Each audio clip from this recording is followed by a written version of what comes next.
आप मुझे इस समय कुस्को पेरू में देख रहे हैं, जो कि प्राचीन इंका साम्राज्य का हृदय है, यहीं दक्षिण अमेरिका में।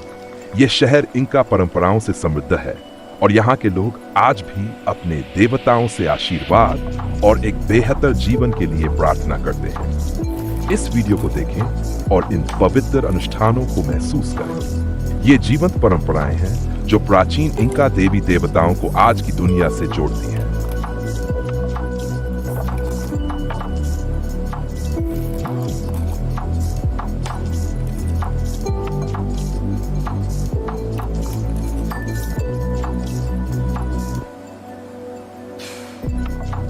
ये अनुष्ठान पेरू की संस्कृति की आत्मा को दर्शाते हैं, जिसकी जड़ें गहराई तक इतिहास में समाई हुई है। इनकी शुरुआत प्राचीन इंका सभ्यता से हुई थी, जो सदियों में आदिवासी विश्वासों और औपनिवेशिक प्रभावों के साथ विकसित हुई है।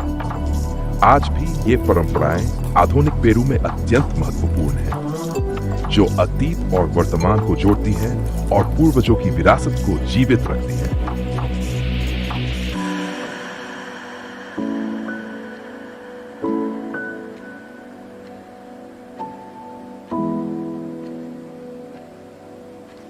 पेरू में इंका पूजा, जीवन की भलाई के लिए देवताओं से आशीर्वाद की प्रार्थना। इंका सभ्यता, जो 27वीं शताब्दी में स्पेनिश विजय से पहले पेरू में फली फूली एक गहन आध्यात्मिक संस्कृति थी, जो प्रकृति और दिव्य शक्तियों के इर्द गिर्द केंद्रित थी।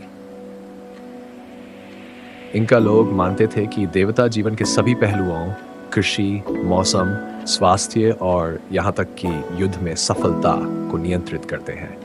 सौहार्द और समृद्धि सुनिश्चित करने के लिए वे नियमित रूप से अनुष्ठान करते और देवताओं की भक्ति भाव से पूजा करते थे। इनका देवताओं के समूह में सबसे महत्वपूर्ण देवता थे इंटी, सूर्य देव, जिन्हें जीवन और शक्ति का स्रोत माना जाता था।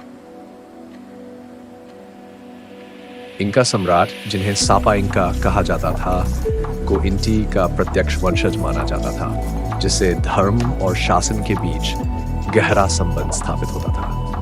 इनका लोगों ने कुस्को में स्थित कोरिकांचा जैसे भव्य मंदिरों का निर्माण किया था, जो इंटी तथा अन्य देवताओं जैसे पचामामा माता पृथ्वी और इल्लापा बिजली और वर्षा के देवता को समर्पित थे।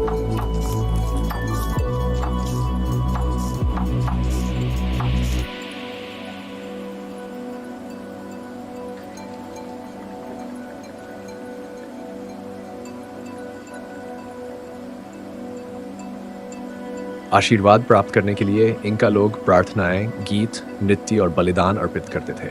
अक्सर लामा या प्रतीकात्मक वस्तुएं जैसे कोका की पत्तियां, मक्का या उत्तम वस्त्र। ये अर्पण विशेष त्योहारों के अवसर पर किए जाते थे, जैसे इंटी रायमी, सूर्य का उत्सव, जो शीतकालीन संक्रांति पर मनाया जाता था, ताकि अच्छी फसल और साम्राज्य की खुशहाली सुनिश्चित की जा सके। पवित्र पर्वतों और तीर्थ स्थलों की यात्रा भी आम बात थी, क्योंकि इनका लोग मानते थे कि कुछ भौगोलिक स्थानों में दिव्य शक्ति निहित होती है।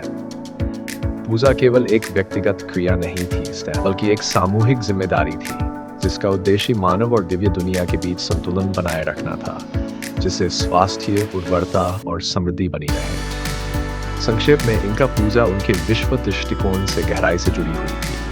ये एक पवित्र कर्तव्य था जिसे वे देवताओं का सम्मान करते थे, बदले में उनसे संरक्षण, मार्गदर्शन और जीवन की भलाई के लिए आशीर्वाद प्राप्त करते थे।